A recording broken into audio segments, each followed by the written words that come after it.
Hey, Sinister Squad. Farrah here.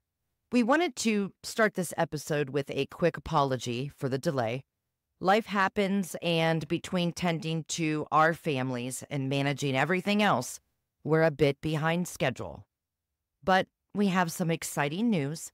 Our new video podcast, After Hours Live and Uncut, has launched, giving you even more free content. The response has been even better than we expected, so thank you. For those who haven't caught it yet, the first two video episodes are out on Studio Sinister's YouTube channel. Head over there, subscribe to the channel, and click the notification bell set to all so you never miss our regular audio episodes or our new After Hours live show. And please help us grow the channel by watching, liking all the videos, leaving a comment, and most importantly, sharing with your friends and family. And don't forget, our next After Hours live episode is on Monday, June 17th at 8 p.m. Central Time. It's going to be a riot with our biggest panel yet, 17 crazy sons of bitches. Mark your calendars and don't miss out. Thanks for your support and enjoy the show.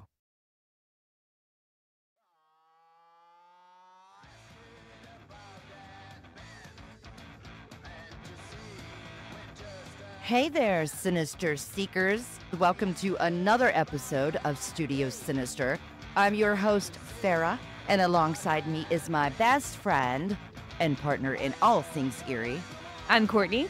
And we are your guides through the twisted paths of the strange, the unexplained, and the downright sinister. Hello, friend. It's been so long since we've talked. Oh my God, it has. I feel like I've lived 100 lifetimes since I've seen you. Courtney and I haven't been able to talk for a while because her little kitty Mazers has been ill. And, well, just you give them a little rundown about what's going on. Can we? Okay, this isn't really going to be a crash summary because, again, our lives always go back to, is this paranormal? If I'm this unlucky, it's insane. As you guys know, a couple weeks ago, went to Spain. I got sick.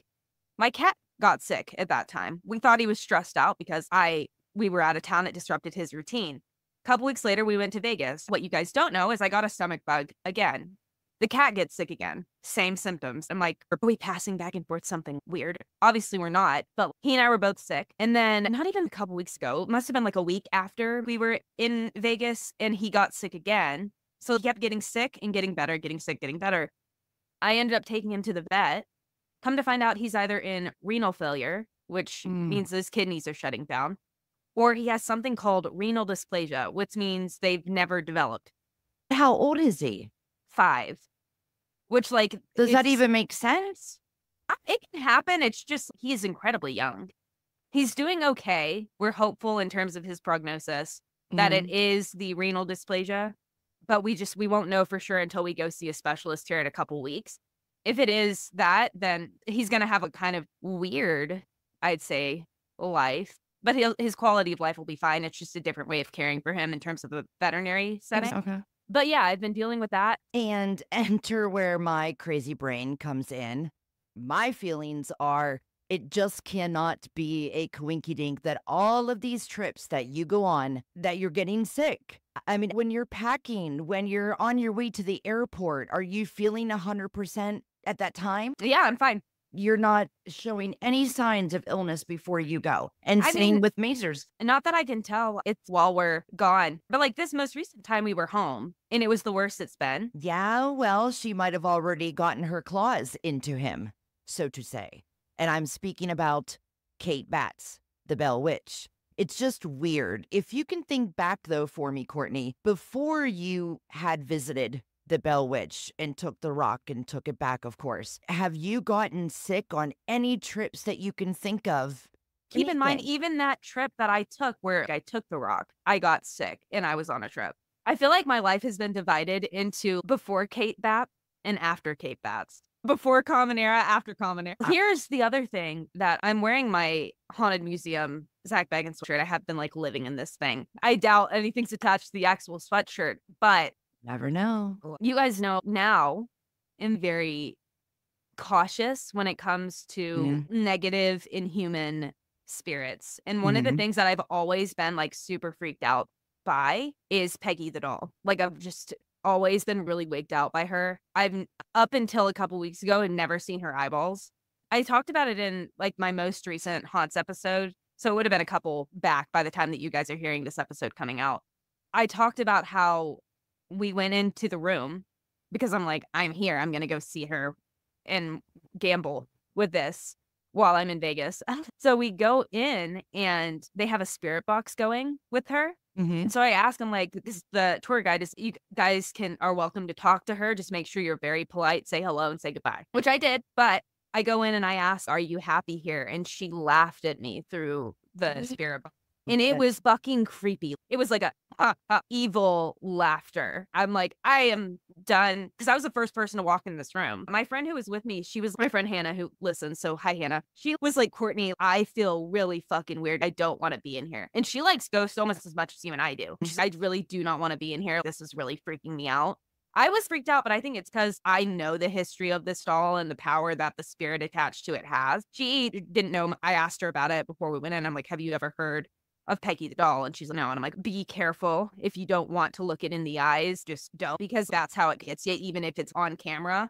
I'm sure even right now, us talking about it is feeding into the paranormal activity. Hasn't it given people heart attacks before? I don't know. I can find out really quick. There's a doll that does, whether it's Annabelle, that's at Ed and Lorraine Warren's home, or I don't want to see fucking face. This doll is believed to be haunted, triggers migraines, chest issues. I just don't want to look at her again. There's a part of me that's, is it Kate Batts or is it Peggy? And I will say, I didn't know about this until after the fact. And I did warn them all, be so very fucking careful when we go into this room. Because I don't think the tour guides did a very good job of explaining the severity of this entity. And that's the problem a lot of people have. They don't believe. I have a friend who, I guess I left like kind of an impression on him when it came to the paranormal stuff a while back. He gets freaked out every time he wakes up at 3 a.m. because I told him what it is. It's not like he wakes up every night. When he does, he's, oh God, it's the witching hour. Because I explained like what it means, that time and what it means. And he went in, and I'm pretty sure when we were leaving, he cussed at her. And I was like, why did you do that? And he's, oh, we were just joking around. I'm like, does she know you were joking around? Because I have been joking around with negative entities like this.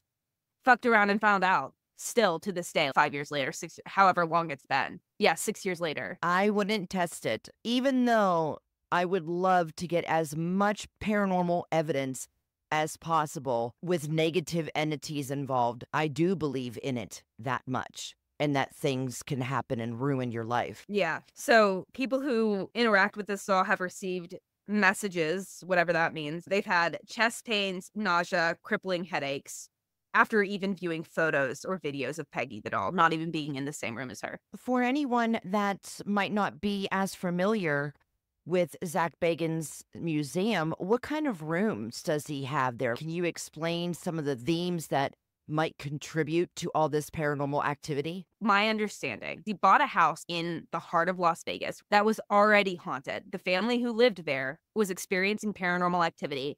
They moved, he bought it, or something along those lines. I could be butchering that. And isn't it known that, again, back in the day, 50s, 60s, 70s, somewhere along those lines, weren't there people that would break into that house, go down into the basement where there was a pentagram, and people would do these rituals? So yeah, so there's this like situation in this house where each room is set up for different things. He has several different rooms where you're listening to audio of legitimate exorcisms. So they have one, the exorcism of Emily Rose. So he has the audio from the actual girl who inspired that story.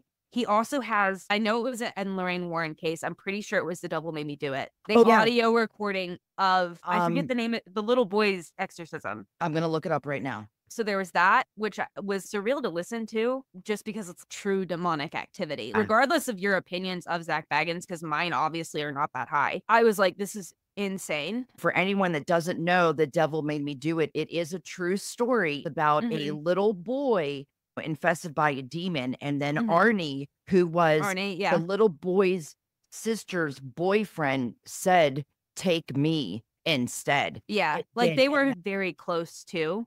Yes. And then after the fact came an insane true crime case. Maybe this is something that we should cover. I got to listen to that. And then I didn't get to go down to the basement because I didn't pay extra just to go down into the basement.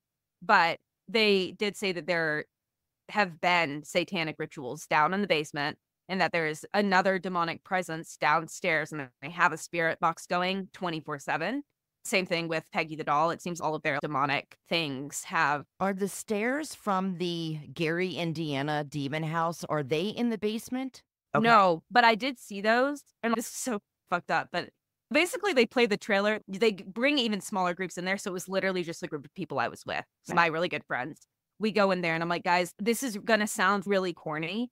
But if there is one thing that I'm a fan of that he has done aside from collection that he's acquired, it's the Demon House documentary. He had a lot of great stuff in there. Of course, they were making fun of me because the way he had it set up was really cheesy. But at the end, these artifacts literally caused me to go legally blind. The way that this is set up, it's very Zak Bagans oriented. I don't know why the tour guides are there because he on TV is telling us about, it was a little too much Zak Bagans for me. I'm not going to lie, but it was cool to see everything.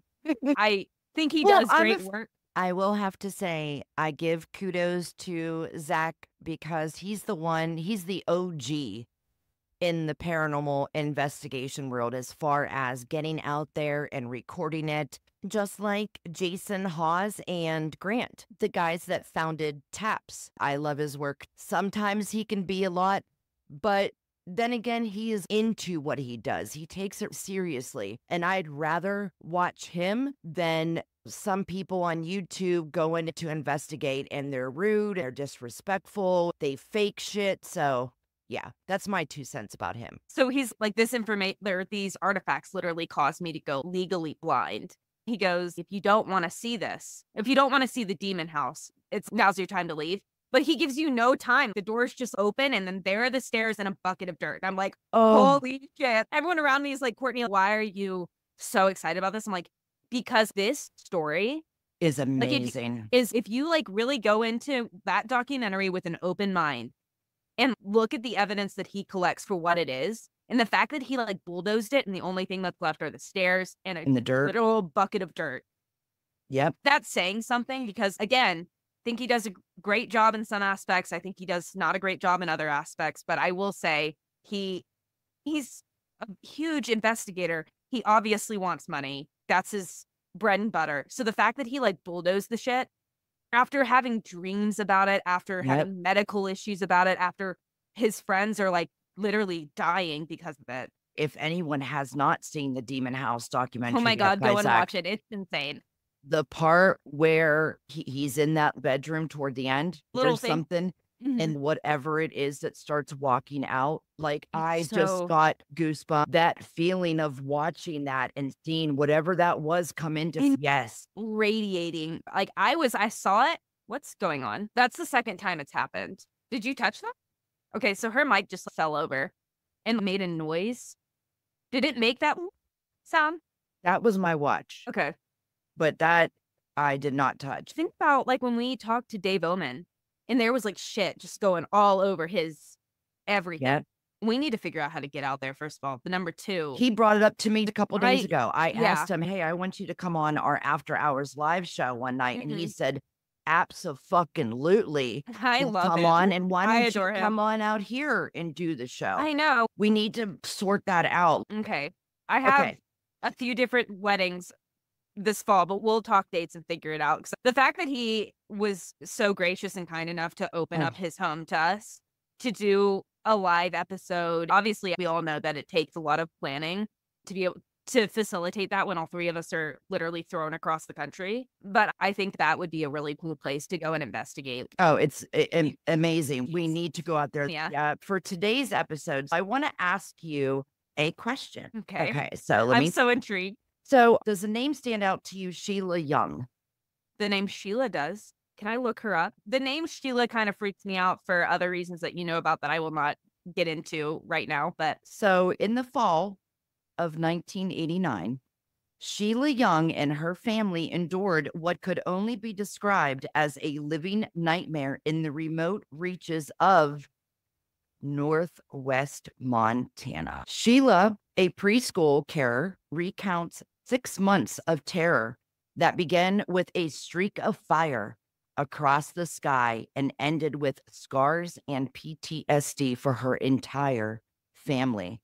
The Young's family ordeal started with an innocuous family game night, which took a turn for the bizarre when Sheila and her husband witnessed what appeared to be a crash on their property. What? Despite finding no evidence of a crash site, the following nights brought bright lights and the unnerving feeling of being watched. Sheila vividly recalls being hooked to a TV monitor alongside hundreds of other humans, an image that remains etched in her memories. On the digital frontiers of Reddit, a user by the name of Synodic Oracle, which is spelled SYNODICORACLE, shared an experience so visceral that it continues to evoke flashbacks and a sense of dread. The user described the same thing, waking up surrounded by indistinct figures, leading to a scream-filled dash to their mother's room, only to find themselves unheard. The pain and fear associated with the encounter were so intense that this Reddit user believed it nearly cost them their life. The lack of tangible evidence does little to diminish the haunting nature of their story, leaving a lasting imprint on their psyche. These stories both are bound by the emotional and psychological scars left on those who tell them. But have you ever heard of this happening? I know you said Northwest. Do you know what town? I have never heard of Sheila Young, but what I will say while you're looking that up is I covered a while back. It was, I forget her name too. Watch, it's Sheila Young, and I'm just like not remembering. But I covered a story a while back where it was like the niece of Betty and Barney Hill was doing hypnotic regressions with this woman who had been abducted, right? And she was talking about how people will have these like shared experiences, even though they've never met each other, from all across the globe. Yeah. And they seem to run on family lines. Like if someone in your family's been abducted by aliens, chances are multiple people have in your family history. It's And like what's hereditary. really weird? There's a skater named Sheila Young. That's the only thing I could find. But what's weird is when she said she was hooked to a TV monitor with hundreds or thousands of other humans. It's weird. You can type up Stan Romanek's story. You can type up Whitley Strieber. You can type up Travis Welton. But it's weird that this lady that says had a supposed UFO crash in her yard, on her property, and then it wasn't there. And then she can remember being experimented on. I can't look up any more of that story to get where in Montana. It just said northwestern Montana in 1989. I wonder, like, looking up like UFO crash Montana 1989. I'm like so curious like where this is because I go up to Northwest Montana several times a year. And the thing about that area, like we've talked like Flathead Lake area, that's northwestern Montana. There's a paranormal vortex. I've talked about it on Hots before in that area too. And there's a ton of different UFO stories, encounter stories. There are a ton of Bigfoot encounter stories coming from that area. It's not so much ghost stories. It's like weird anomalies that just like make it like that place is so wild to me. I've not yet been able to go in because it seems every time I'm up there, they're closed for the season, which is unfortunate. So I need to plan a trip where that is the definitely. That's why I'm going up there. But yeah, I'm wondering if it's like in like that area of Montana. Well, I think it's with Columbia, with nearly 400 new UFO reports, do you think that we're entering a new era of high strangeness, or is it just that more people are looking up? I think with shows like this, we are not the only one, obviously, that are talking about aliens and high strangeness and paranormal encounters on the internet. There are a ton of shows like this. I think that there's a growing interest. I've told you about this, where spiritualism as a whole, which I know is different from ufology, but it's making a comeback. I feel like we're in a second wave of that. And because that's the case, or at least in my opinion it is, more and more people are opening up their minds to the possibility of different forms of existence, whether that be ghosts in the paranormal or high strange encounters, whatever it is. I think people are more open to and interested in researching it. So I think it's probably about the same number. It's just more people are keeping tabs on it. And what's your thoughts on Truman and or Eisenhower signed a treaty for us to be experimented on for the switch in technology? What do you think about that? Have you and I discussed the treaty on the Paranormal Project? Have we ever discussed it on Studio Sinister? No. Should we? Yes. Real quick. I feel like the details are fuzzy for me, but it was back in the 1950s. It's alleged that he signed a treaty for them to be able to come down, take humans and experiment in trade for technology. Remember the Paranormal Project we did on UFOs? Didn't we all say there was a big leap in technology from the 30s, 40s to the 50s, 60s? And there were also more flaps of UFO sightings. Roswell. 47, but there was a crash before Roswell, remember, where there were 3 bodies that were taken to Wright-Patterson Air Force Base. I'll have to look and see if I can find any. But there are these videos on TikTok of maps over the national parks and state parks, BLM land, and missing persons. And it's like they line up perfectly. Are we going to use this video to promote the episode? Well, I feel like I'm connecting red strings on like a bulletin board. All of it to me has to be connected. But to your point, I guess that's my impression of the treaty is it's just nuts to me that there's the ability that someone else can sign that away. And I was saying earlier, it seems to go down family lines. And I want to know why that's the case. You'll hear my pre-recorded interview with Leslie and Stephen Shaw, and we're going to be doing another one with them in a week or so. Can I ask you a question on that? Sorry, my nose itches a little bit. Do you think we're in a matrix? I think we're in a simulation. Yeah, I hate that. Maybe I'm wrong about this, but my understanding is with that pact, is it not everywhere? Or is it just with the United States? I thought it was just for the United States. My God, if that's the case, that's terrifying. What I heard. It's always been the American. That's why our technology went up so much. So fast. We were talking before we recorded that we want to talk about like underwater aliens. That isn't the terminology you use. USOs. Okay. So like submersible. That to me is because obviously I'm not putting my words together very well, but so much of our ocean has not been explored. And like none of it. What is down there? What the fuck is down there? I think when we do the USOs, I should say, we should combine it with Antarctica, because I'm hearing that Antarctica was like a Hawaiian. Admiral Byrd, when he went in there, it was a lush green place. It wasn't cold.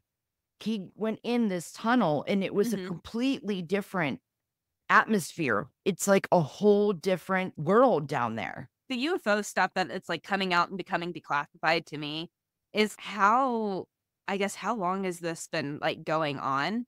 And are we sure that what's going to be declassified 50 years from now that's going to make this look like it's fucking nothing? Because look, if you look back in the 40s with Roswell, look how quick when that Roswell crash happened that they put out a statement the next day and it was a craft.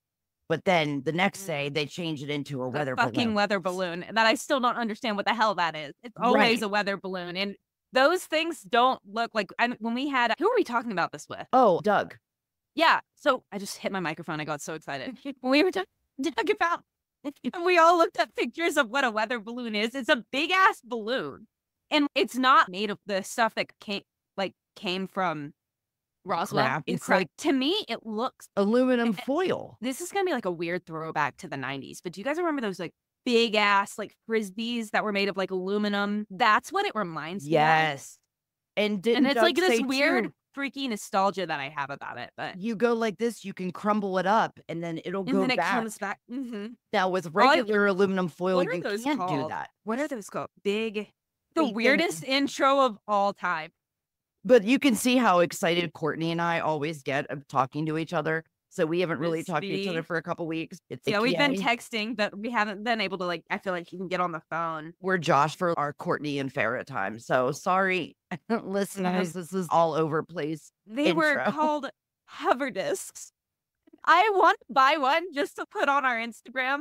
Oh, look at this shit. Can you see I had one. I did too. That looks like a fucking UFO. Yep. So crazy. Oh my gosh, that brings back memories. Oh my God. The one on Amazon that I have, that I just looked up is literally aliens with a Z. Oh, really? Yeah, look at it. Hold on. Let me see. Aliens with a Z. Oh my God. Which one did I have? I don't even remember. What I know it was green, but it didn't look like any of these. But that even looks more like, to me, because this one is dressed up to literally look like a flying saucer. Yeah. But there's another one on here that's just like pink spirals. And it looks like a freaking UFO. Remember when there were no drones and then all of a sudden there were drones? It's like they slowly leaked that out. They're like, okay, now you can see this because you guys you're ready for that. There's like a terminology for that. That's like basically, it's like a psychological kind of Yes, term. I know what you mean, but I don't know what the term is. Let me read you a couple of these statistics. The National UFO Reporting Center has been abuzz with activity, updating their data bank with 396 new reports since mid-March. 396? Yep. Since that was 2 months ago. Yep. So see how it's coming up more? Are we sure that it's not like the older version of what is Elon Musk's like satellite? Oh, like the Starlink satellite. Yeah, like I've seen those and they look like UFOs. When this comes from MUFON. Comes from the National UFO Reporting Center. Oh, and here's another one. Another dramatic triangle. 78 new reports posted on April 8th, 2024, around 7:45 p.m. local time in Seagoville, Texas. A witness reported observing a triangular-shaped craft near their home close to Simmons and Bowers Road behind the prison and Army Reserve. This sighting occurred just after sunset during the night of the total eclipse. Oh my! Hey, so here's a really random thing. Did you get to see any of the Northern Lights? No, because I didn't know about it. How did you not know about it? I didn't know about it. Oh, it'd be fucking Northern Lights here in Tennessee. Like, that I missed it. There's supposed to be more next month, but or maybe it's later on this month. I can't remember. We were talking about it last night, but like, I wonder if that is going to increase any sort of like extraterrestrial encounters and activity. That reminds me something. When you look at the 50s and 60s UFO technology, they looked like plain metal, like plates. And then you go into the 90s, they're like triangular crafts and they can go underwater and come up with no waves. Don't you think that's weird that they became better, not only our technology, but their technology? So they really are here working at our bases. Are we trading information? Ooh, okay. This is all fun for a casual Sunday afternoon, isn't it? Yes. And let's get into this amazing episode.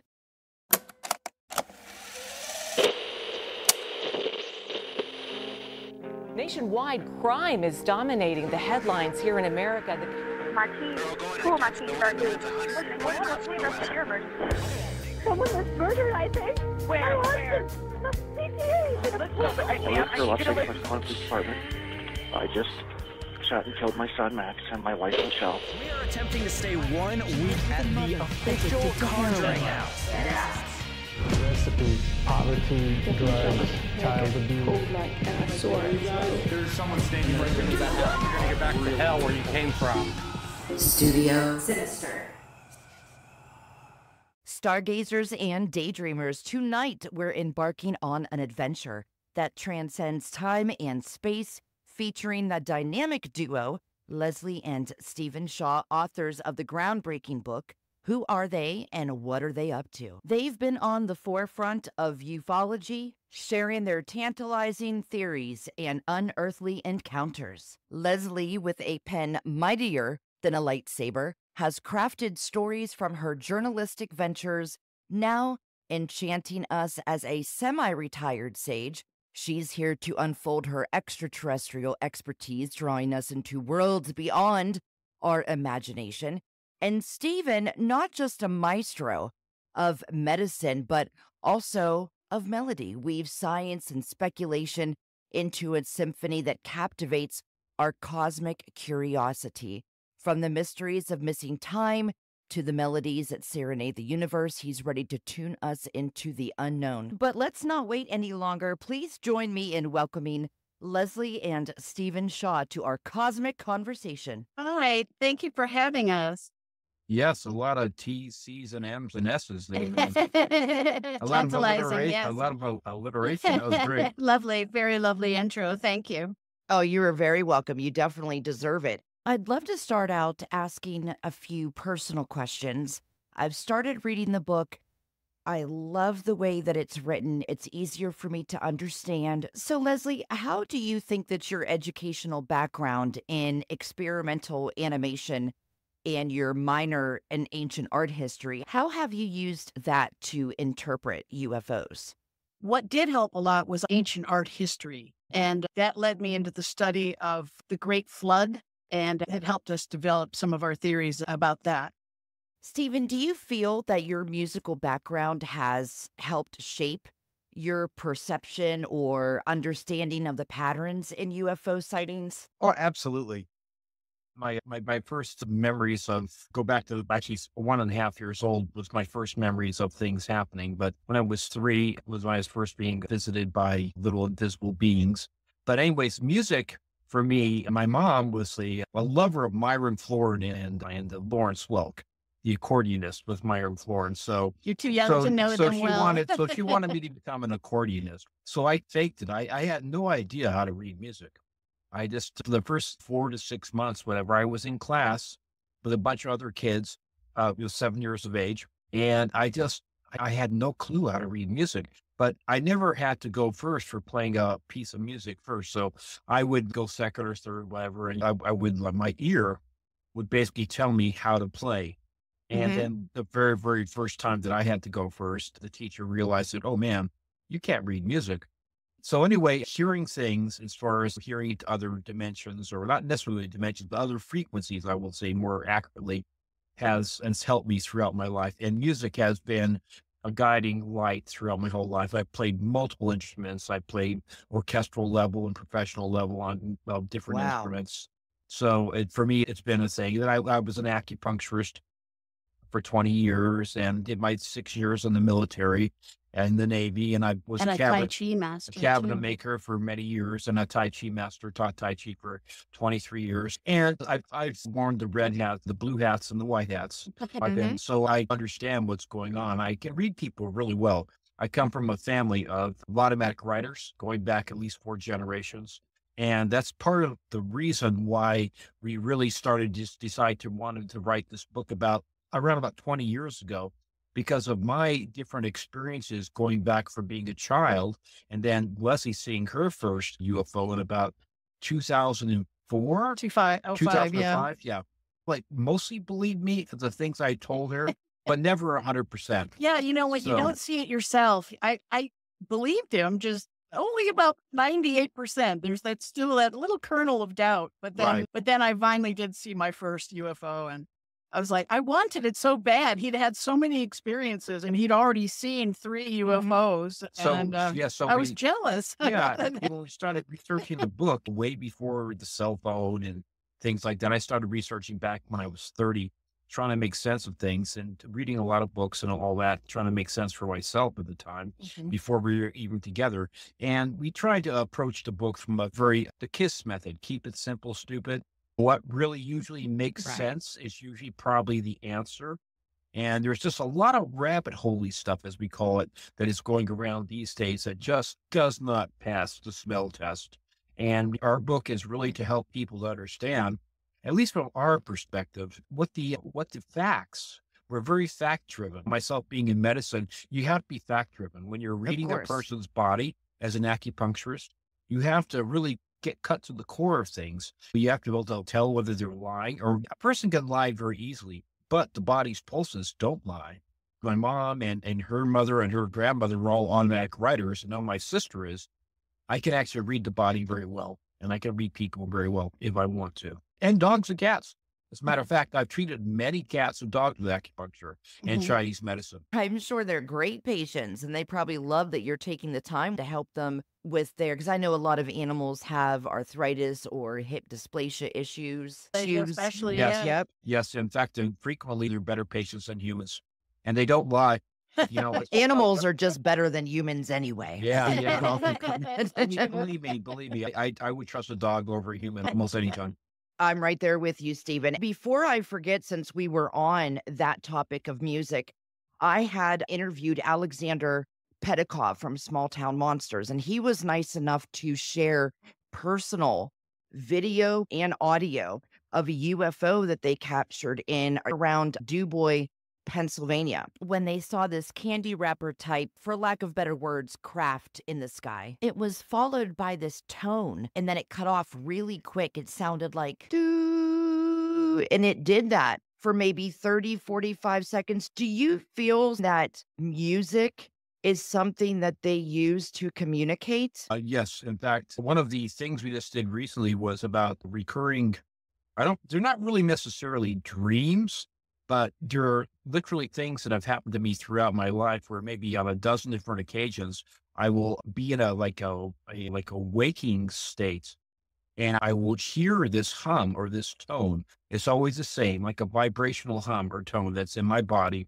And then I'll look up to the sky. Sometimes I'll be at the beach. Sometimes I'll be in my backyard, but it'll be like a UFO, or basically like a plane will go by. And then it will continue to change. It'll become more UFO-y. Yeah. And sometimes, just even a few months ago, the UFO landed in my backyard, in our backyard, and turned into an alien. But I've had that experience, an oral experience many times of a UFO being preceded by a tone. Yeah. And it's always it's a deep hum, a hum that you can feel and hear at the same time. Actually, I was going to say it's true Repeating dream. that most people, when they see UFOs, they report silence. They don't hear anything. But if they're close enough, they hear a humming sound that's more felt than heard. And it's advisable to get away from the UFO if you're hearing that sound, because that means you're pretty close and possibly in danger of getting the electromagnetic radiation burns that sometimes witnesses experience. The five that I've seen in a waking state have never had a hum or a sound associated with them, but the ones with the repeating dream, that is just like we're talking right now. I'll be sitting down at a table and talking about what we just saw. It is that realistic for me. It's just everything, the tactile, the voice, the color, everything. It's just like non-drug related, nothing like that. And it's just like this thing, but it always starts the same way. And the most recent UFO that we saw here in 2020, we got this very small backyard in the Desert Hot Springs area. And we just went out at like about 9:30 at night just to enjoy the evening. And just a very small view of the sky. And this UFO was just right there. This white UFO, pretty big too. And it was doing the zigzag movements that they do, soundless. And it was almost like saying, hey, we know where you are. You've moved. You just recently moved. We know where you are. Greetings. So yeah, it's just keeping tabs. Keeping tabs. Do you think that's something along the lines of an infrasound? It's a vibrational hum. You both feel it and you hear it. At least for me, I basically hear it first and then I feel it. Okay. But it always is the same. It repeats. And I always assumed it was something to do with their propulsion system of some kind. Ooh, I never thought about that. Yeah. Yes. We know that from ancient reports of UFOs coming down, like out of the Bible, right? Ezekiel and Enoch and any other. And even one of the first emperor of China. Other prophets who have been approached by, they see it like a fiery chariot in the sky that comes down and lands, and then they get into it and they fly up and they can see the curve of the earth from above. So this reminds me of rocketry. So we think 1,000 years ago or many thousand or more, they were using good old fashioned rocketry in their engines, but I believe they have since then continued to advance their technology as well. And they now use, when I mentioned before that these people get electromagnetic radiation burns, I'm assuming it has something to do with their propulsion system has now evolved into some sort of nuclear power driven. And they also have the way that you cancel inertia too. Obviously, at least with their drone technology, you can't go from 0 to 20,000 miles an hour without ruining even your devices in your drones or whatever they may be, or their ships. I should tell you about my first sighting, which was Stephen's fourth sighting, because it was life-changing, I have to admit. I looked up, we were driving home at night. I was driving, and we looked through the front windshield up into the sky, and there was a white light, brighter than any star, but a round white light. At first I thought maybe it's a plane flying into Palm Springs Airport, but it didn't have those extra little blinky lights that planes have. And it wasn't behaving like a plane either. It was just hovering up there. And as we drove towards it, it got brighter and brighter. So I'm not sure if it was moving towards us as we were moving towards it, or it was just hovering and our car just was getting closer and closer. But it increased in brightness, many magnitudes of brightness, until it was about half as bright as, say, the moon, half the size of the moon. And then it took off and went north and over the northern horizon and was gone in about a quarter of a second, moving at super hypersonic speeds, just had to have been 20,000 miles an hour. And it took off at this speed instantaneously. So like what Steve's talking about, the inertial dampening field, they must have something like that, because any person in a craft that took off like that would be just smashed against the wall. And we've lived most of our lives on the 33rd parallel. Yeah, So that's famous parallel. People in your audience might know that. We live only like an hour and a half drive from the Integratron and Giant Rock. And we're on a ley line, an We're on a energy ley line, vortex so- type of ley line. Yeah, so we've lived our whole lives. And we are a hotbed. I hear a lot of UFO reports from locals in the area.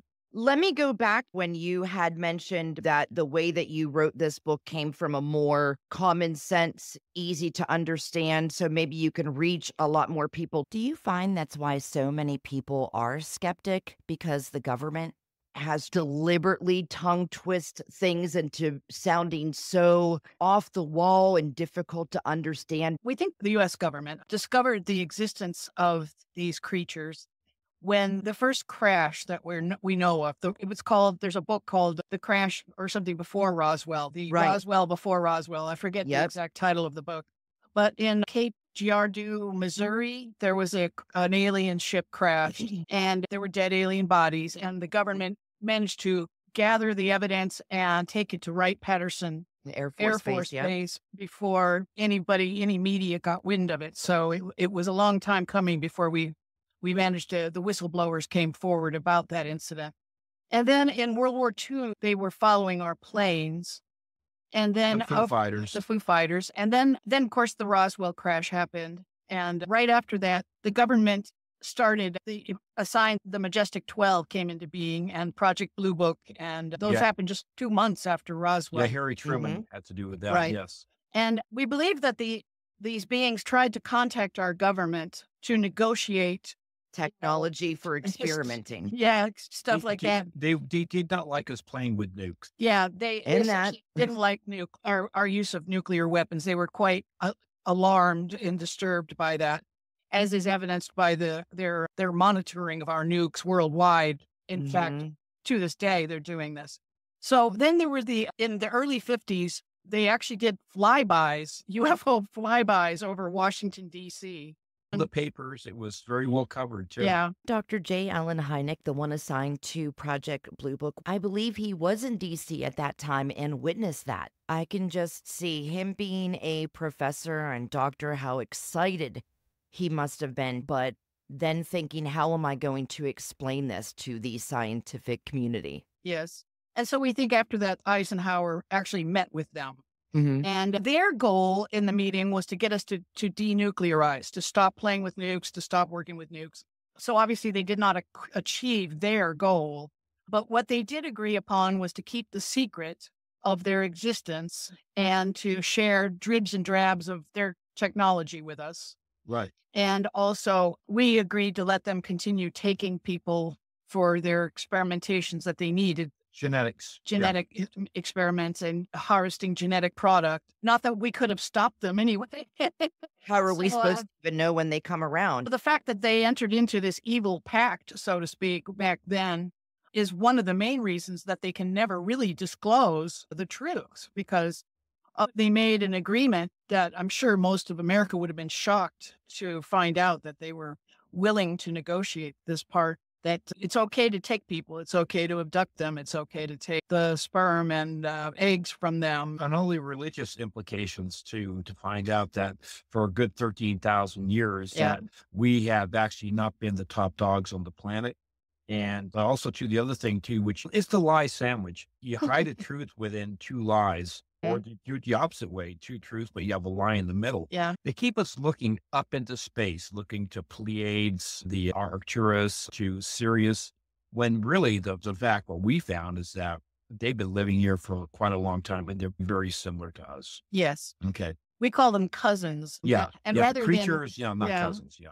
Rather than extraterrestrials, we call them intraterrestrials because we Yeah. believe they launched their UFOs from underground bases here on the planet with us. Yeah, they got huge cities, especially Antarctica and Yes. Mount Kailash and Shasta and whatnot. So And Mount Hayes. And in the ufology community, there's this underground buzz of Literally an underground buzz. Yes, Yeah, it literally. literally is that there are joint military/alien bases underground. And of course, this is all kept very hush from the public. But this disclosure, supposedly when they met with Eisenhower, they agreed on a disclosure date in the future. And part of what Eisenhower was going to do was they were going to try and feed the UFO narrative into our pop culture slowly and to help us get less afraid of the idea of UFOs and aliens. Yeah, it desensitizes to the whole idea. And which to a certain extent has succeeded, I would say. I think now people are more like, take me with you and take me away than they are, oh my God, an alien rat. The way things are today, Leslie, I'm almost ready to just, hey, I'm here, let's go. People that are skeptic, a lot of them don't know that there were paintings and pictures from way back, like in the 1300s, 1400s, where you saw crafts with a beam coming out of it. William Bramley's The Gods of Eden that I read over 35 years ago. Bramley's work showed those wood cuttings from the 13th and 14th and 15th century. Definitely like space battles. The Nuremberg cutting shows a space battle up in the sky. That's stuff been around for a long time. And there's one painting of the Annunciation of Mary where there's a UFO up in the sky and there's a light beam coming down from it onto her. And just the biblical tales of getting into a spaceship, essentially, and flying up into the sky. They've been around for a while. And that's one of the reasons that we decided that it wasn't likely that they were coming here from distant star systems. First of all, that requires theoretical physics to exist. It requires faster than light travel, which has a lot of problems theoretically getting around. Mm-hmm. But maybe it's in our future. Maybe it'll all come to pass. But right now, it's still theoretical physics that is possible. It's also theoretical physics that wormholes exist. And that interdimensional travel exists and time travel exists.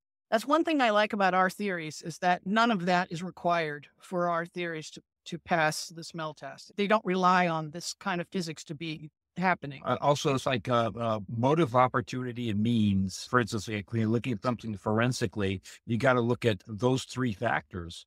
And the factors show that, number one, they can breed with us. That's no problem. They love our DNA. And they live here. It's just like, what would be their motivation to worry about a planet that has 8 billion people on it, unless it's just like your favorite vacation spot? Obviously, right. Why do they have such a fascination with our cows? Why do they like our cow blood and our cow eyes and also other domesticated animals? People just always remember cow mutilations, but that's not the only thing that's happening. It's goats and it's sheep. In fact, the first major one reported was Sippy the horse. So it's the animals of man. Although wild animals too, but to a much lesser degree, suffer the mutilation scenario. When we started looking at this phenomenon, there are sightings, 10,000 sightings per year worldwide, every year, going back lots of years. Ever since about 50 years is when we've actually been counting.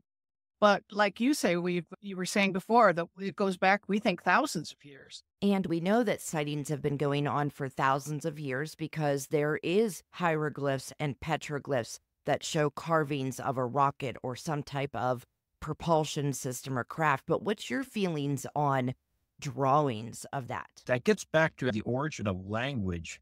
For instance, if they were to carve a word in some ancient language of rocket, that would that language is actually a much, much more highly evolved way of transmitting information. So what they would do in the earliest stuff, the earliest pictograms from 35,000 years ago, and even before that, they are pictographic. They are representational because that's the way the brain thinks. For instance, if I say the word tree, the first thing we don't think about, Tree in English. You see a tree in your head. That's the very first thing, whether it be an oak or a cedar or a pine, doesn't matter. Okay, but that's the way the human brain is wired. So that's why these aliens, where they call them the Greys or cousins, whatever, they don't have to learn 7,000 or 10,000 different languages. So yes, exactly. These, as far as symbolically, that's the way we would portray. You look at Chinese guys, speak some Chinese, some Mandarin. Their language is conceptual. They think in circles and concepts. We think in linear. The English language is linear. The way we think is very more left brain, where they're more right brained. But actually they're a little bit more, so it's just a way of symbolically like this, a symbol of a man walking during the day, symbol of man working at night, symbol of a man with another person. It's all done basically ideographic. It's a different way of thinking and it's a different wiring of the brain, but we all have it. Just like we can all, every one of us can be telepathic. Every single one of us can't be telepathic. And we know that's how the Greys communicate with their abductees. And well, I should say all of the aliens, when they communicate with their abductees, it's via telepathy. Usually. What's your thoughts on the C5 contact that Stephen Greer started, where they all go out to the desert and they sit and meditate and try to get in contact? That was first started at there used to be giant rock, the giant meetings, rock, back in the late 50s and the early 60s. Yeah, we're dating ourselves. George Fantassel would have these groups that would meet at Giant Rock, which used to be the world's largest boulder. And just a few miles away from that was the Integratron that he was building. Stephen's family were the most of the experiencers in between us. Yeah. They're the ones that experienced alien abduction phenomenon. And Stephen was a Tai Chi master, and that's like a moving meditation. And it opens the chakras. And when you open up your chakras, the next step that happens generally is you start astral projecting. And Stephen was doing this young, and I think that there's an astral connection to the phenomenon as well, because but when we married and I started studying the Tai Chi as well and started working with our chakras in earnest, we were doing deep meditation and chanting to vibrate the chakras and Kundalini raising work. And I started astral projecting and I enjoyed it. I had fun with it. I went to Egypt one time and I went to the bottom of the ocean. You know, went there twice. Twice. And yeah, you can fly anywhere you want. It's fun. I recommended it to people. But with Stephen, in Stephen's case, when he goes astral, frequently these beings that have been preying on the family are there and just on the other side of the veil. And sometimes it's not pleasant. Sometimes they harass him or hassle him or frighten him or... Let me clarify a few things. First of all, Tai Chi is a very effective martial art. Okay, so you have to be able to move slowly before you can move fast. So it's basically raising the chi from the tailbone up to the top of the head and down to what's called the dantian, which is the belly. And you basically learn how to manipulate your own chi or energy. Very effective. I've studied monkey kung fu for 7 years and hapkido and taught for 23 years. So these things are actually, they're real. Like when people say, is chi energy real? You can bet your life it's real. I've been thrown by my first teacher from 6 feet away when he didn't even touch me. And I've also done it to other people too. So I know basically it's chi energy literally is something that we all have the ability to do. Yeah. Okay. And even as a beginner, I was doing it for several months. I'd say I taught it the whole 108. Yeah, maybe 4 months into it, I actually started to feel it like a palpable ball of energy between my hands. I thought, son of a gun, it's real. I used it to treat That's people. amazing. I used it to treat people all the time when I was doing acupuncture, putting needles in. And people won't realize with acupuncture, it has to do with what channels you're using. Basically, it's like tapping the meridians of the body, which is like the meridians of the earth. The human body has what are called ley lines. You're basically tapping into ley lines of the human body. Yeah. And depending if you're basically interrupting the ley line or you're enhancing the ley line. And so it's like this whole thing, but I came from a family of people that based spiritualists and they could do automatic writing. I became very good with using a pendulum. but a pendulum from I England, have one too. using the beechwood pendulum from England, and they're very effective if you know how to use the energy. So I guess what my point was that, what was my point? We were talking about the astral, Oh yeah, the astral realm is something that has always been very easy for me. but haunted for him too. For me, sometimes, yes, it has for sure been, it has not been a pleasant experience. My first time that I actually remember getting out of my body was on a Sunday afternoon when I was about 7, and I had been reading this book, The Silmarillion by J. Tolkien, and it was boring me. But a couple of days before, I'd read this book on the art of astral projection, and I put down Silmarillion, and I was really tired because I'd been doing exercise for the whole weekend, whatever. So I remember waking up, my body felt like it was glued to the bed, and I thought to myself, oh, I can astral project. And so I just basically popped out of my body, went right up to the ceiling, right by the ceiling fan. And I was hovering there and says, oh, cool. I hear my parents like talking in the living room. So I was like, I'm going to go and float down and go into the living room and prove to them that I was astral projecting, because I will tell them what they were talking about. So I started floating feet first down the hallway. And then I get this vibrational feeling that kind of felt weird. And then I guess I got freaked out a little bit or whatever. I didn't know. And then I started feeling like I was being pulled back into my body, like being pulled back through thick mud. That's the way I will always talk about it. I feel like I'd be pulled back into my body, but I don't want to go back in my body. And then all of a sudden, boom, I'm back in my body. And for the whole day, I felt like I wasn't quite completely connected back to my body, but I basically work on my breathing and relax my body. And it's very simple, really, to get to do astral projection. Leslie, the first time that she read the book on the art of astral projection. That very night. Yeah, the very first night. I was only about 5 inches from the cottage ceiling, and I was so surprised that I had done it. Now, and I just slammed right back and bounced on the bed. I was such a slam. So anyways, I really wanted to get to some of the experiences that I've had, the 5 nights of things that happened to my family. Start with your 3-year-old self. When I was 3 years old, I used to be visited by this invisible entity, and that would jump on my stomach and my chest like a cat. But there was nothing there. I was raised in a family that told me we had the spirit guide come over from England and Germany called Old Blakely that was a protector of the family and would show up and greet people and do things for people in the family. I grew up basically knowing that our family was a little different, to put it mildly, and that we had this protector or this family spirit guide called Old Blakely. So anyways, fast forwarding to when I was about 10, I was sleeping in a bunk bed on the top. My brother was on the bottom. And I heard this sound that I didn't recognize. I knew it wasn't the family dog. So I got out from the top of the bunk bed and I started walking down the hallway. I could see where I was going because the kitchen light was on, just a little light. And my heart was pounding and I was scared. I was in adrenal mode. My breath was elevated and I wasn't sure what I was going to see in the living room. And then I black out. I wake up back in my bed several hours later with not a clue what happened in between.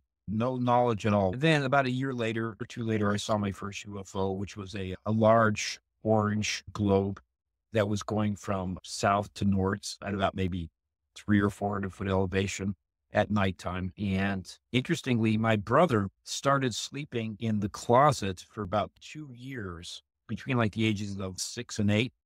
And I asked my brother, Philip, why are you just sleeping in the closet? And he said, I'm afraid of little men that come at night. And I had a recollection of when I was about his age that I saw these little garden gnomes. About 4 or 5 of them would come into the room, about 12 inches tall, kind of shimmery. And I remembered seeing them. So I didn't disbelieve him, but I thought, oh my God, he's seeing the same thing too. I didn't say sleep in the closet. Go ahead if you feel safe. Yeah, Just more sleep power in the to you. closet. These incidents come in clusters. At least for us. This was like a 5-day cluster. Yeah, the whole Wow. family, all 5 of us experienced this.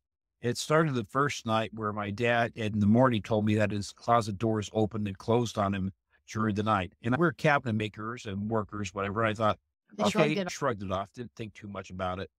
Now, the next night, this was during the time when I first started learning Tai Chi. And I was also reading Paramahansa Yogananda's books a lot, like his autobiography of a yogi and the metaphysical meditation. So I was this little booklet, Metaphysical Meditations. I gave it to my dad. I said, Dad, you should read this stuff. It's really interesting. And so about a half an hour later, about 9:30 at night, he came into my room with this puzzled look on his face. He said, Stephen, I'm hearing a silver bell. And I said, okay, Dad. So I went into the living room. Sure enough, I'm a musician, right? Okay, I know what a silver bell sounds like. And sure enough, there was this silver bell being rung inside the 2x4 wall next to the chimney.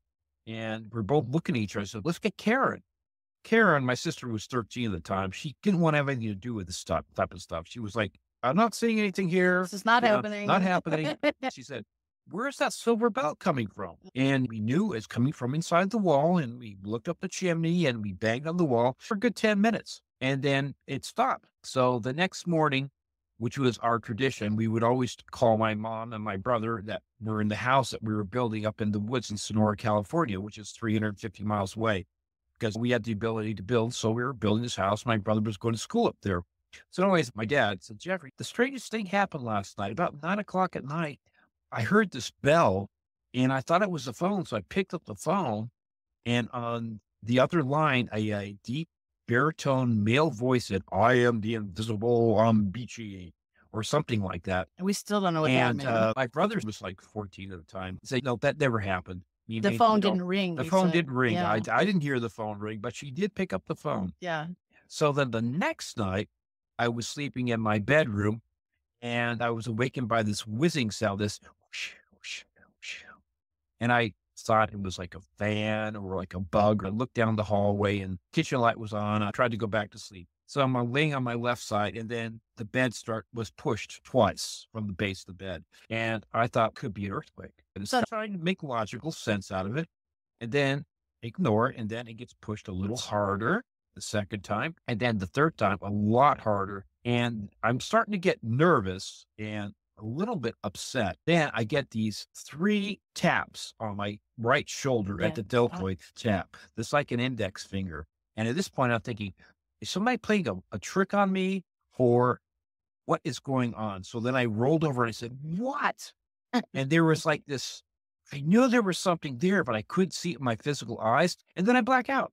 The next night, after working full day with my dad, I said, I'm not going to sleep in that room again. I'm not going to sleep tonight. So I decided to wear my work clothes from the day before, and I slept on the couch in the living room. And I woke about 5:30 in the morning. I was laying face up. The front door was behind me, so I wasn't seeing the front door, but I saw my piano, and I was thinking about what music I was going to play, because I was in a group at the time. What music I was going to play, and I listened to a little fountain that was in the other room. So I was awake. I was alert. And this tall, 6 to 7 foot, can't tell how tall it was, pretty tall, this blue-white being, just of intense blue-white, tall and skinny, okay, came floating, walking to me. It's like it knew that I was awake, and this being just floated about a second and a half, maybe 2, stopped on my right side, which is about 25 feet from where it came. And the whole right side of my body became instantly paralyzed, not in a scary way, but I could not move it. Okay. I couldn't move it if I wanted to. I couldn't even. Scary for me. I couldn't. Scary for me. If my right eye was open, but I couldn't close my right eye. That's how much. And so I was thinking, oh, I'm going to meet the family spirit guide, Old Glegley, that I've heard about since being a kid. So I'm 18 years of age, right? In the prime of health. And I'm thinking, I'm going to see the family spirit guide. And the whole room, by the way, was, when the being came, the whole room was filled with blue-white light, just enveloped. And it stopped, and it bent down to my ear, and it said, hi, Steve. Not inside my head. Okay, this was from outside. It was not inside my head. This was like. This was audible. It was audible, and it was in my head. It was a whisper. And 50% of me was like, wow, this is cool. I'm going to get a look at what Old Glegley looks like. But the other 50% of me was saying, dude, you can't move. Yeah. You know, you are immobilized. You are powerless. And so it lasted for, I don't know, 5 or 10 seconds. And then it basically, it left. It went back out, taking the blue-white light with it. And then I black out. I told my dad about, I'm sure probably at breakfast, about what had happened. I was really getting worried at this time. I wasn't sleeping properly. This was just not right. So anyway, 6 hours later, it was 11:30, and I was getting hungry. My dad was too. So I reached into my right-hand side pocket of the clothes I had been wearing when I went to sleep, and I pulled out the coins, and I put them on the table, see what kind of money I had. And all the coins, God's honest truth, all the coins were magnetized. all the coins from I could pick up the coins with the coins. My dad could pick them up. It didn't matter whether it was like by edge or by face or everything. These standard American coins, they were all magnetic. And This they're was not- 6 hours after. And American coins are specifically designed to not become magnetized so that they can Right. go in vending machines and things, right? And you go through TSA and all that Yeah. stuff. But anyways, the final thing that happened was the next night, which I have no recollection of at all. My dad, having grown up as a kid in wartime England and being an RAF, in the RAF, the Royal, and he was a Air cop Force, in the Bobby and he in was a England. cop, he was a cop. No nonsense guy. He saw this blue-white light, fully enveloping my doorway in the middle of the night when he was trying to sleep, and he was getting out of bed. So I got to find out what's going on. He just wanted. He said, So he's getting out of bed, and a voice inside his head said, not outside, but in his head said, "Jeffrey, just go back to sleep. Nothing to see here. Everything's okay." fine. And that's what he did. He went back to sleep, and I have absolutely no recollection about that at all. And then it stopped. And then Philip, when he was 16, would have been in 1982. 82. He had a cluster of 3 incidents. This was up in the house, Central California, where they were building. And his bedroom had it looked out over a drop off down to a creek and then a hillside on the other side that was covered in trees. And so there was no road back there or houses or anything. And he woke up with these 2 bright white lights shining in his bedroom window from something that was hovering 20, 25 feet up in the air or something, about that much in the air. Yeah, roughly. And he's awakened by them, and he gets up, he sits up in bed and he looks over at them and he's staring at it, trying to figure out what it could possibly be. And then suddenly he blacks out again and again, wakes up hours later in his bed. And then the next night, he was laying in bed and he heard a scrabbling sound that he assumed was a cat, one of the cats on the floor. And so he reaches down to pet the cat, and instead a hand grabs his wrist. And he told me he felt this thrill of adrenaline and fear hit him, but then blacks out. So obviously he didn't fall back asleep, obviously, because he was terrified. You don't do that when your adrenaline's pumping. Yeah. And then the very next night, again, he's awakened and he looks over at his doorway, and there's a 6-foot-tall gray alien standing in the doorway. Looking at him. It's one of the other tall, skinny, spindly ones that are about 6 foot tall, the big black eyes.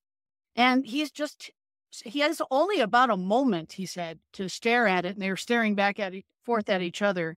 And then again, he blacks out. And this we've learned since then, if we started doing our research in earnest, we learned that this is the signature for the abduction phenomenon. Yeah. Where people black out, and then 3 hours later, they wake up in their bed and they have no idea what happened in this. What do you think that blackout is? Is that something to protect them through travel or pain? I think they have a way of dampening the consciousness of whoever they're taking, so that they're essentially unconscious when they're taken.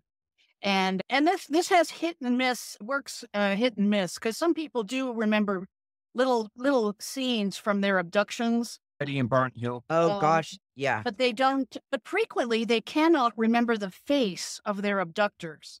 They can remember, oh yeah, I was taken, there was a ship, I was on a table, but I can't remember the face. Or they'll see it as something else. And frequently we think that, like, for instance, when the boys were seeing the gnomes in their rooms, I think this is one of these things where they tamper with the memory of who is doing the abducting. Oh. And sometimes people see owls, sometimes they'll see gnomes. That's a common one, because owls have big eyes when they're, Steve's mother had an incident where she saw them and she thought they were Chinese people. Didn't Travis Walton, maybe it wasn't Travis, but I thought it was Travis. Wasn't he the one that thought it was the Nordic? They were blonde people. I don't know if you want to call them people, but you know what I'm trying to say. Yes. But I think one of them, I thought it was, or maybe it was Stan Romanek. I'm not sure. Travis's incident was very interesting. In fact, we talk about it in the book, particularly because it helps back up our theories. At first he awakens he's on a metal table and he's surrounded by grays. He sees the gray aliens, right? And he freaks out. And he starts trying to fight them. And then they leave the room. And then these two, what he thinks are humans, come in the room. Because the Nordic aliens are indistinguishable from human beings. They look like Swedes, tall, blonde-haired, blue-eyed, green-eyed Swedes. And at first he thinks, I'm being rescued. Some humans have come to rescue me. But then they actually walk him through parts of the ship. And then he realizes, no, they're part of the abduction. They're just trying to butter me up a little bit. Yeah. What's to come? And calm them down a bit. Yeah, sure. And one of our theories is that the Nordics are the ones that are in charge. And they are the ones, for instance, the Nordics were the ones that met with Eisenhower. And Valiant Thor. And Valiant Thor was a red. Have you heard of Valiant Thor? He's the guy that showed up in the 50s, late 50s. I think it was. It was at the Sorry, I lose track of so many dates. It was for about a year and a half to 2 years. Well, 3 years. 3 years? Yeah, Okay. a spaceship lands in a Virginia field, and a Caucasian red-haired man gets out of the spaceship and says, take me to your leader, essentially. And they take him to the Pentagon, and he's actually advises the Pentagon as a consultant for years. And he claimed to have come from Venus, which we now know to be a lie. That's a lie. Because It's a misdirection. nobody can live on Venus. The lie sandwich again. Yeah, the lie sandwich. We think that thousands of years ago, they were playing gods, right? They were pretending to be the pantheons of 12 that are in so many different ancient cultures. The ancient culture of the Egyptians and the Sumerians and the Babylonians. It's always this pantheon of 12 gods. So we think that they were essentially families of these creatures were playing God in the old days because that's how they could manipulate us easily, right? And they had such superior technology. It was easy to play God to primitive people. But now we think they're playing space aliens, Venusians and space aliens, when really they're indigenous to this planet with us, but they've separated from us thousands of years ago. And that's why they're so concerned about our playing around with nukes. Yeah, they're scared for their own skin too. They have skin in this game. They got skin in the game for sure. That's why they're monitoring our nukes. We've got to watch their actions rather than their words. You know? The famous words of Maya Angelou: "What would they do, not what they say." That's right. What they're doing. And so, in my theories, our theories, I should say, I'm sorry.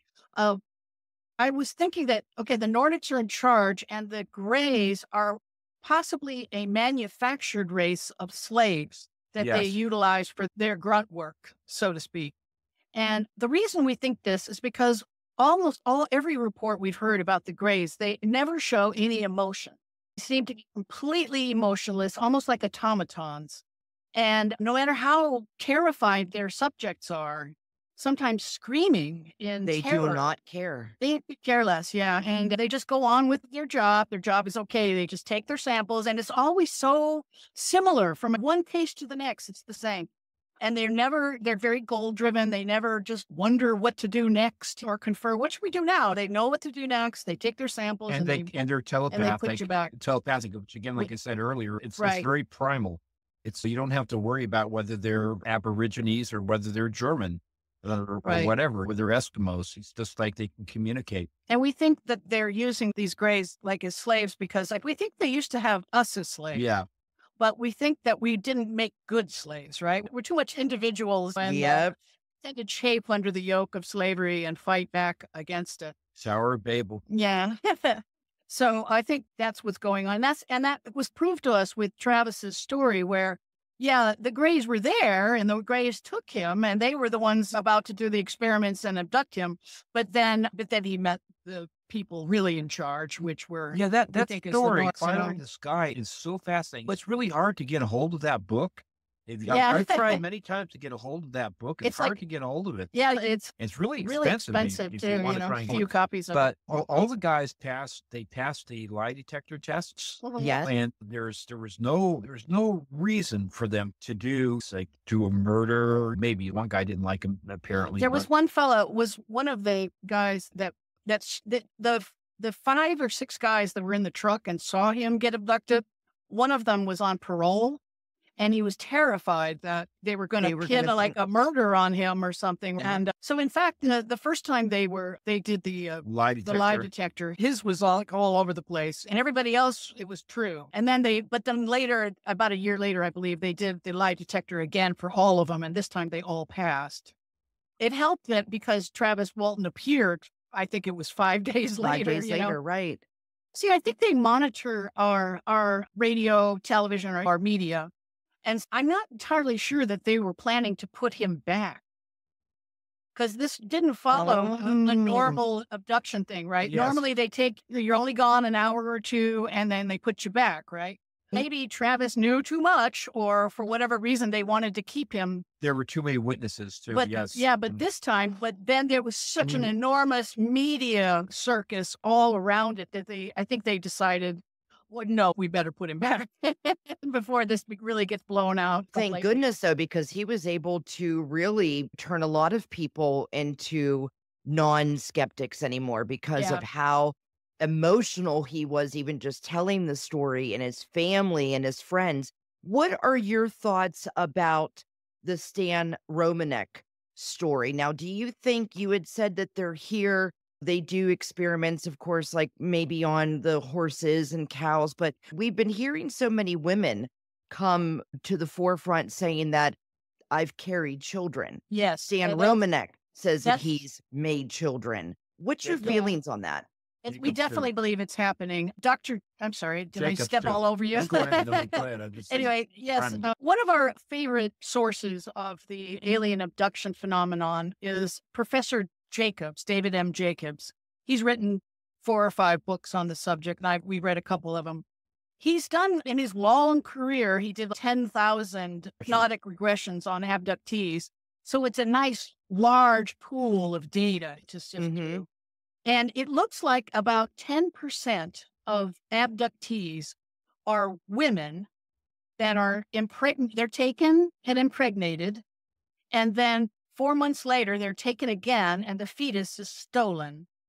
And then sometimes several years later, they're taken again, and some of them, yes, and they meet their hybrid alien offspring, and they're made to understand this is your offspring here. And I think that's some sort like a tender mercy that they're allowing this to happen. And then with these women, they sometimes report this happening multiple times. I've heard of up to 4 times, where all their children just stolen away into the night. And that with recent obstetrics and with ultrasounds, the doctors can confirm, yeah, you were pregnant. You got to about 5 centimeters, like the size of a baseball. Your fetus was 5 centimeters. And it looks to me like you were never, ever pregnant. Afterwards, the placenta's gone, everything's gone. There's everything is taken as a whole unit is taken out. But yes, now we know. That's one of the reasons too why they're playing space alien instead of gods now too. And just also, it's also lying, and it's really insidious when you think about it. They're playing around and toying with us, but it's because they have a need. What we've also found in our book is that they're not doing it. They're doing it out of a selfish need to we think exist. That, they're harvesting. I was going to ask, what's their end game for all of this? You know what? I wish I could interview one. Oh, of course, me too. We can only surmise what's going on based on their actions. Right, their actions. When we first started looking into it, we thought maybe the theory was that they were taking just samples, scientific curiosity, no big deal. But that isn't what was happening. What we found was that they would find a particular strain of DNA that they like, and they would take that person again and again and again and again through their lives. And then they would start taking their children and grandchildren too. So it tends to run in families. I have noticed that recently. Yeah. And they take a disproportionate number of Caucasians. That's the highest number of abductees. And we only make up 16% of the population. That's right. We're 16% of the world's population. So they're not taking a cross-section of humanity so much as they're harvesting genetic material from a lot of Caucasians. And I think it's because they've lived underground for so long that maybe their population is becoming less viable. And they need regular infusions of DNA from surface dwellers, and that the reason they're taking more Caucasians is that just happens to be what this splinter of humanity that broke away from us is. That's what the Nordics are, is they're Caucasians. They're essentially the same as, the Caucasian people. Well, we also found too, which only a few people have seen, said that the whole mythos of the vampire is based in the abduction phenomenon. We think, it's based on the whole alien effect. What do? They come at night. They're very powerful. They hypnotize you, paralyze you. They take your DNA in the form of blood frequently, time and time again, and they can make you think there's something different. They can transform. It's exactly the whole alien mythos and the vampire mythos. And then the succubi and the incubi, they're more like what happens with the breeding program that they're doing. They have these false pregnancies caused by the succubus and the incubus, rather, where a woman in the 1600s was quoted saying, she was raped by a demon and then she became pregnant. And before the pregnancy came to full term, it's like she gave birth to air. And this reminds me of the abduction phenomenon where the breeding program, where there's a sexual component to it as well, right? And there's an interesting little piece, a hard kernel of evidence. I love DNA evidence because DNA is great. Yeah, when you've got DNA, you've got the smoking gun. There's a story about a sexual encounter from this man. He was in Australia and he awoke to a woman straddling him, having sex with him, and he was paralyzed. He couldn't move. There was another woman on the bed too, but the one he was currently having sex with when he awoke was this. He said she had white hair and her eyes were blue or green. He wasn't sure, but they were too large. Okay. Like she's a hybrid alien being of some kind, right? One of these hybrids they've been making. And they have sex with him, and then they leave, and he wakes in the morning to find one of the hairs of this woman that was left behind. And the hair was very bizarre. It was clear, like fishing line. Oh my gosh. And so he had it analyzed. Yeah, so he got a DNA testing done on the hair, and it turns out that it's Gaelic and Basque and a Chinese population of, there's only a subset of the Chinese population of only 1%. It came from them too. But it was unhuman in that there is no such thing in human knowledge of clear hair. Not even albinos clear hair. But it tests as human, strange human, mutated human, but human. And that's what we think we're dealing with, is mutated humans. That explains a lot why they're able to meet with us, why they want us, why they need us. Why they're seen 10,000 times a year. Every once in a while. Nobody's 100% ever. Yeah, they'll make mistakes. They'll leave little things behind every once in a while. Yeah, at least one hair. Yeah. Oh my gosh. And I know first of all, I already want to tell you, I want to schedule part 2 because I know we want to keep it at a good limit for you to be comfortable, and that's fine. But I have been dying to ask you this question for 3 weeks now. So it's like a 2-part question. Okay. So for years, for probably about 15 years, I'm trying to understand why it's always that the paranormal aspect of things act and look like almost the UFO aspect of things. So when someone sees a ghost or a spirit, they see an orb, a lit orb. When someone goes to investigate UFO things and they see orange or red or blue colored lights through the trees or even the white. And then I came across an old film interview of Bob Lazar earlier today, actually, which, like I said, goes into, it's a 2-part question. He said something very weird.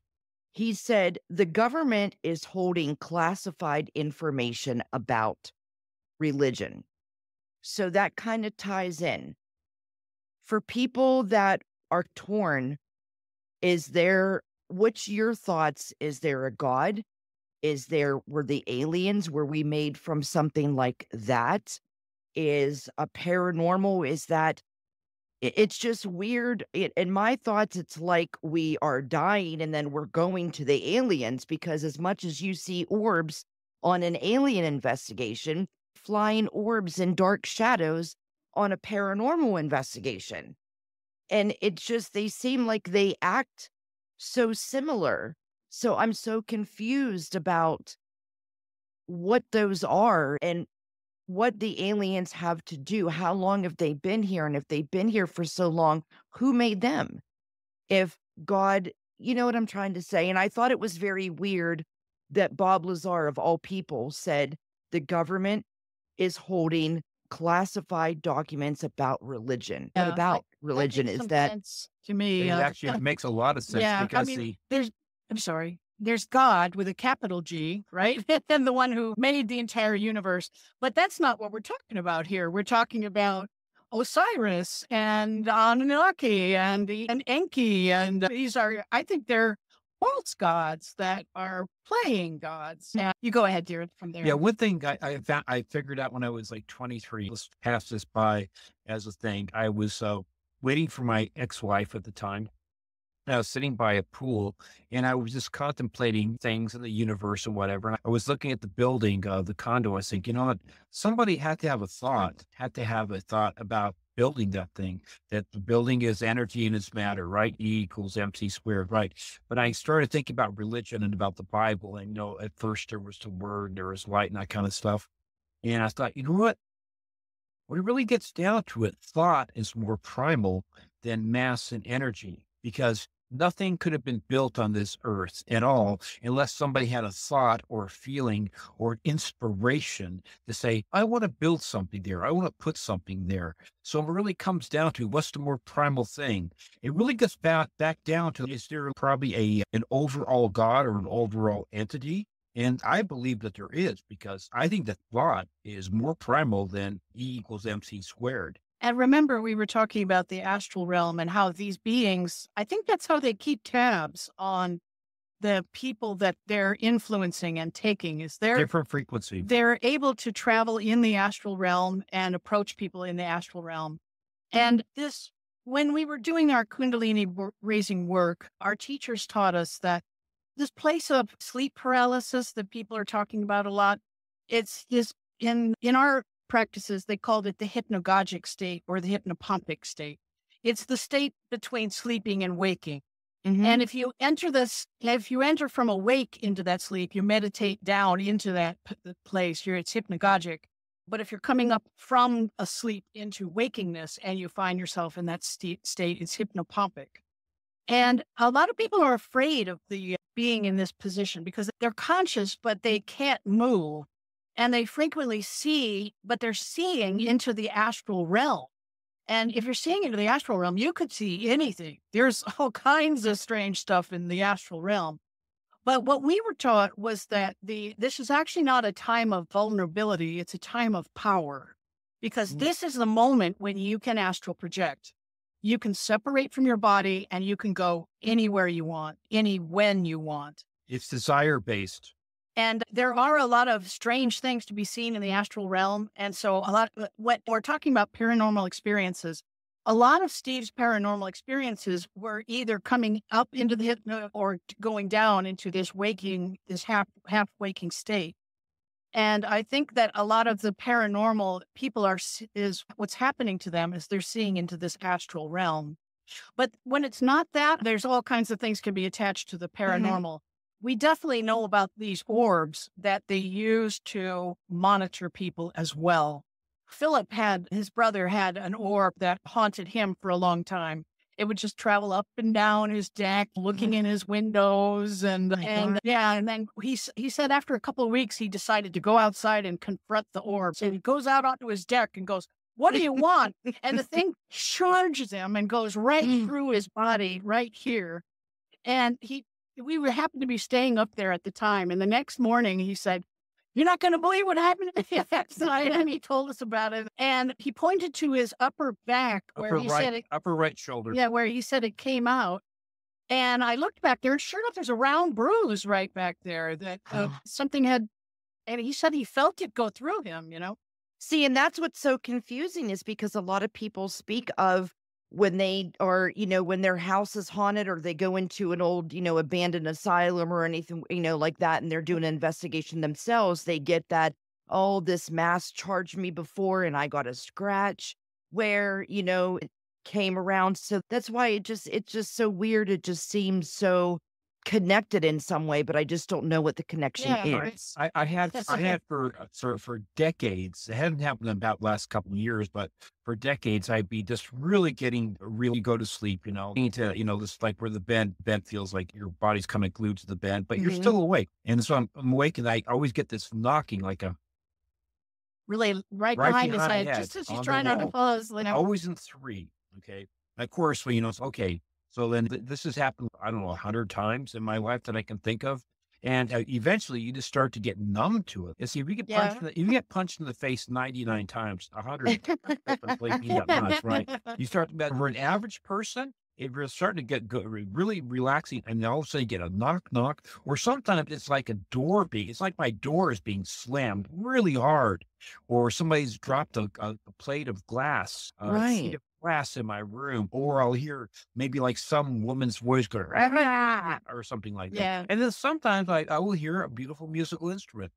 Sometimes it'll be like a beautiful musical instrument, usually in the distance, but it's just, you're trying to get to sleep, but you're just trying to really, and that's really given me insomnia for like decades. Recently, I just basically said, screw it. If something's going to happen, I'm just going to confront it, or I'm just going to ignore it. I just got tired of it. But the thing with hauntings is it seems like hauntings are secured to a place, whereas this phenomenon that's going on with Stephen's family, it's followed the family to all these different locations. It's attached to the family for sure. From Germany to England to Northern California to Southern California, it's followed me to at least 6 different homes.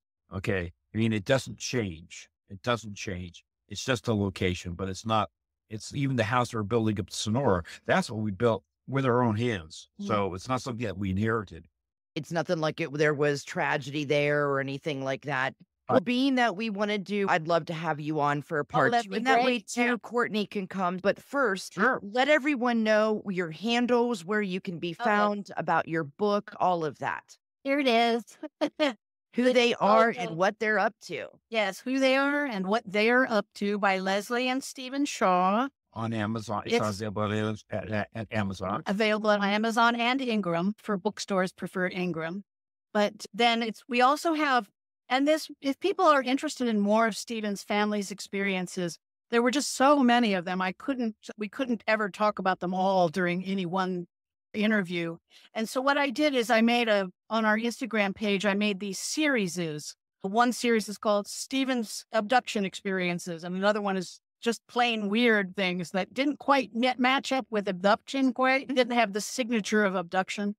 And then his sister is now a ghost hunter in northern England, and with her husband, yes. And she gave us a lot of data to write into the next series, which is called Hearing the Other Side. Oh, and so if somebody wants to read more about our experiences and Stephen's experiences. We're doing another one too that I recently remember when I was just still barely 15. Let's save it for the next one. We'll save it for the next one. Yeah. But anyway, that's exactly what I want to do a part 2, is to get into more, Stephen, of your experiences, plus ask you about other things like Antarctica, just your thoughts on Admiral Byrd and a couple other things too. But go ahead, continue, Leslie. I'm sorry. No, fine. I'm sorry too. I tend to step on Leslie Show. Yes. Oh, so the Instagram handle is at leslie.shaw.author. And the spelling on Leslie is LESLIESHAW.author. And then our Facebook is the same, but Instagram is better. And then we have a website too. It's whothearebook.com. And there's excerpts and blogs and links to all our podcasts that we do. I will always put everything in the show notes too. Like, I've already looked up a bunch of podcasts that you've been on, and I always put links in the show notes. So that way it's easier for everybody to get where they want to go if they want to search and see what you're all about and get all your information. Thank you so much. Thank you very much. Yes. Of course. Connect with us on the dark corners of social media: Instagram, Facebook, Twitter, LinkedIn, and TikTok. We're lurking around every corner. Check out studiosessions.blog. It's an extension of our show, which features detailed show notes, links, audio and visual aids, and more. So help us reach new listeners by spreading the word. Share your favorite episode and let's build a community of sinister seekers. Keep your eyes and ears peeled for exclusive content and goodies. Merch is out now, so visit our Instagram page or Linktree and pick up some of the Undead collection. Before we go, do us a solid, leave us a rating or review, because crafting these episodes takes so much work. Your love and feedback mean the world to Courtney and I. So until next time, Sinister Seekers, stay true. Stay you. Stay sinister.